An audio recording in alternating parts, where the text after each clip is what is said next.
All right, everyone. Welcome to Simply Bitcoin, the channel that breaks down all the daily Bitcoin news from Twitter, the daily fail, the meme review, the software releases, and the websites by plebes. We've got it all. Drop us a like and subscribe. All right, let's go to the numbers. Here we go. Okay, so we are currently at a block height of 667,086. Current Bitcoin price, 31,365. Chain rewrite days, 590. Total lightning capacity, 1,032.89 BTC. And the Bitcoin versus gold market cap retreating slightly to 4.79%. There's always a silver lining, right? Which, you know, when you ended with the 4.79%, man, that's still so much runway to go. So, man, there's always a bright side. And, you know, it's just cheaper sats, and I'm sure we'll recover very quickly. That being said, Phil, it's time for the daily fail. All right, guys, today's daily fail.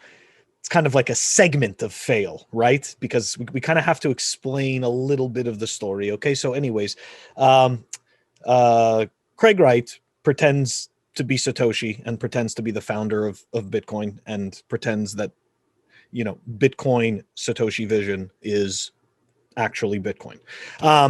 Anyways, that's obviously total crap. And he has been in many different situations where he is suing people and people are suing him. But anyways, so the latest and greatest on this battle is Craig Wright is enforcing copyright claim on the Bitcoin white paper. He has no claim on the frickin' Bitcoin white paper. Okay, so let's go through this. All right, we are going to go through this. Okay, so Bitcoin.org posted this. Yesterday, both Bitcoin.org and BitcoinCore.org received allegations of copyright infringement of the Bitcoin white papers by lawyers representing Craig Stephen Wright. In this letter, they claim Craig owns the copyright to the paper, the Bitcoin name and ownership of Bitcoin.org. They also claim he is Satoshi Nakamoto, the pseudonymous creator of Bitcoin and the original owner of Bitcoin.org. Bitcoin.org and BitcoinCore.org were both asked to take down the white paper. We believe these claims are without merit and refuse to do so. Okay. I obviously agree with them. I know Nico agrees with them as well. Fuck him. Excuse my language, but I think that's deserved in this case. Absolutely. Yeah, 100%. All right, so Katie summed up what's been going on essentially with Craig Wright. So we are going to have that in the show notes so you can refer down to it and kind of get a nice 10,000-foot view of the whole story, the absolute wasted energy this human being has forced into the Bitcoin community, you know. And then Kaza had this tweet, which was a nice little a showing of the response from the Bitcoin community, right? Everybody, many people, you know, choosing to host the Bitcoin white paper. Myself on the Fun with Bitcoin podcast, so funwithbitcoin.com. I'm hosting the white paper as well. Nico, I believe, is also hosting the white paper. So yeah.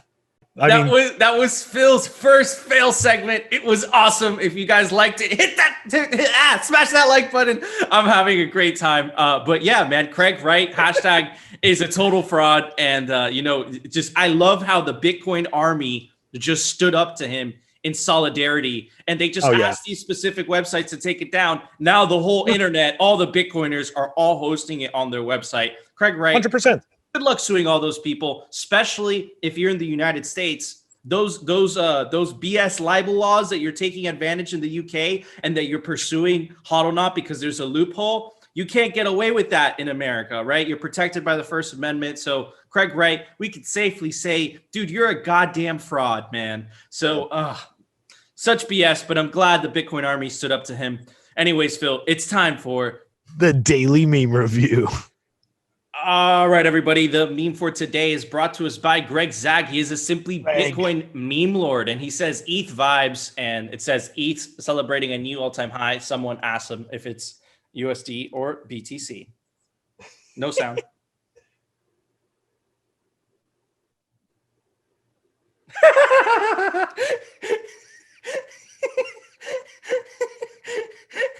Dude, Dude, wow. Greg, that was amazing. Wow, okay. That was a solid score, but I'm going to subtract one for putting your goddamn watermark. I'm going to give that an 8.9. What about you, Phil? Ooh, looks like I'm a little tougher than you are on Greg. A little tougher. I went with 8.7. Okay. Yeah, Those that's are good okay. scores. Those are good scores. I mean, he lost points for me because of the sound, but the only other reason is because not everybody will entirely get that meme, because it's Bitcoiners that really, for the most part, value the Bitcoin itself, not necessarily the USD value of the Bitcoin. So, it's like, it's a niche meme. It's very niche. Yeah, it's like an insider meme for sure. Yeah, it's an insider meme, which I love. I was close. Priceless. I was close to giving it a 9, dude, because it made me laugh a lot. It made me laugh hard. Oh yeah, but man, the watermark. What the hell, Greg? It's a meme. That's it. It goes on everything now. He wants ownership of it all. He wants the brand. But I just want to add, okay, if you do pull up a BTC ETH chart, you will notice that ETH is completely flat. Has only had one spike, and that was it. So in terms of BTC, it's really not actually capturing any of that growth.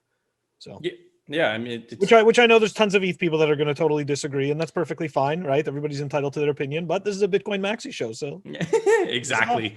Amen. Phil, Phil, it's time for the Daily News, sponsored by Crypto Cloaks. All right, everybody. The news for today. Just ignore Mr. Donald doing a drive-by. I think that picture was Photoshop. But anyways, check out more hypocrisy, ladies and gentlemen. Right, the former head of the Vatican Bank, Angelo Calola or whatever, has been sentenced to nearly 9 years in prison for money laundering, and aggravated embezzlement. Wait a second. Why do they only pay attention to Bitcoin? That's weird. That's strange. Anyway, moving on. The next piece of news, and I want to talk to you about this, Phil, is President Joe Biden has frozen Steve Mnuchin's proposed FinCEN rule that targets unhosted cryptocurrency wallets. But don't get too excited, because a White House inside source, Jack Posobiec, he's a conservative. He works with Steve Bannon, and he has sources inside the White House, and he says regulation is coming. Bet on it, right? So don't get too excited. This just means that the FinCEN rules that we've been talking about, that $10,000 reporting of your wallets, which the whole industry disagreed with, is officially shut down as of yesterday. I think it was yesterday, as of yesterday. So it's good news, but don't get too excited, because I'm sure more regulation is coming from the Biden administration. Phil, what are your thoughts on this? Actually, before I comment on this, that last piece of news about the Vatican, so I don't understand how the current banking system wasn't able to stop that. I mean, right? They're the overseers. They're watching everything. I don't understand how they couldn't catch that. Anyways, so yeah, that's pretty funny. They suck and they're hypocrites.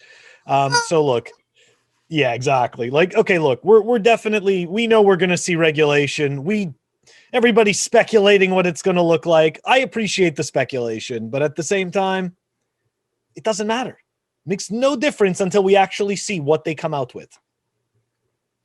Yeah. It's like at the end of the day, we're all just speculating, and it's going to be good, it's going to be bad. You know what? Governments want their cut. That's what the truth is. If we look at anything, we look at current government action. What is it? Right? They create loopholes when you're wealthy enough. They absolutely want you to pay taxes. Okay. And they try to get you at every corner that they can for a fee. So yeah, I'm pretty sure that's going to be their game plan with Bitcoin.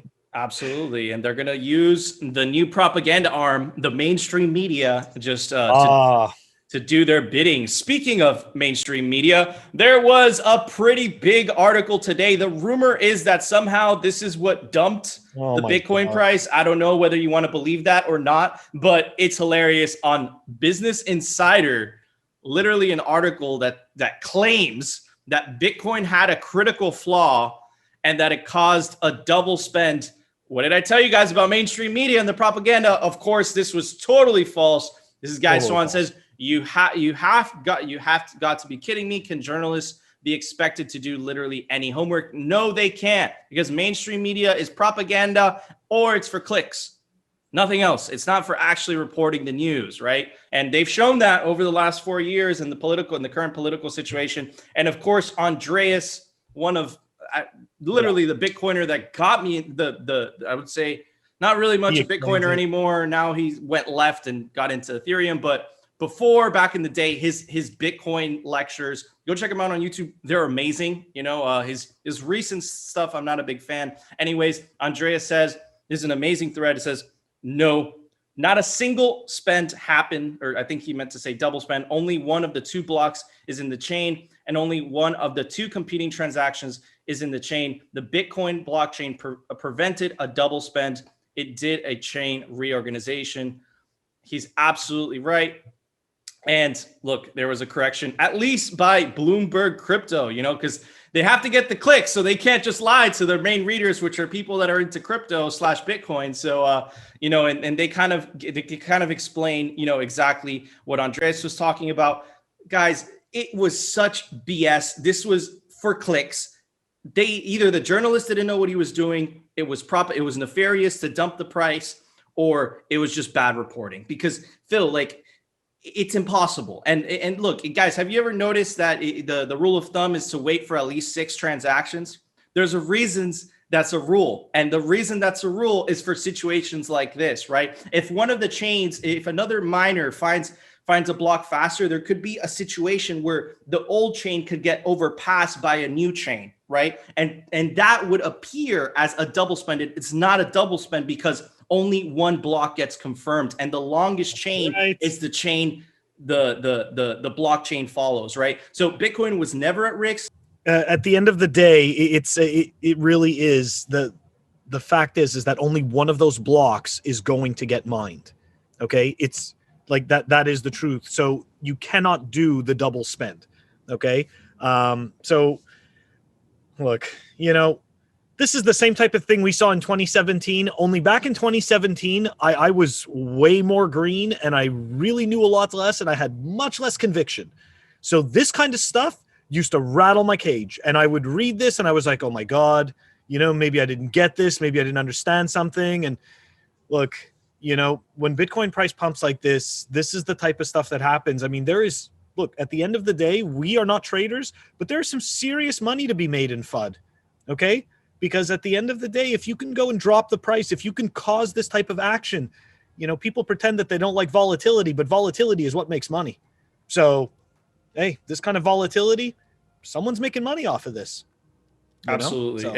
And you're absolutely right. And Bitcoin always follows the longest chain, right? That's what I meant to say before. Yes. And so Phil, do you think that it was on purpose? I think so. I think something shady is happening in the background. And now that we know institutions are going in. You know what? I'd like, you know, the conspiracy side of me says, yeah, it was on purpose. But then the reality, like the more, you know, reality-based part of my brain is these people are just fools. And they're just ignorant.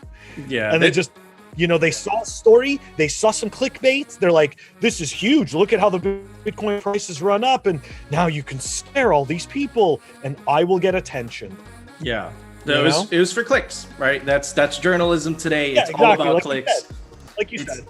It's not about, you know, the integrity. It's literally about clicks. And that's why journalism is dying. And hashtag Jeffrey Epstein didn't kill himself. Phil, there was a software release. Why don't you tell everybody about it? Software releases. You know, these software releases don't just hang themselves. Looks like we've got Sea Lightning version 0.9.3 that was released. That is down below in the show notes. Awesome. Thank you, Phil. All right, guys, that was our show. If you guys liked the episode, smash that like button. If you guys loved the episode, subscribe. And of course, we will see you tomorrow for another episode of Simply Bitcoin.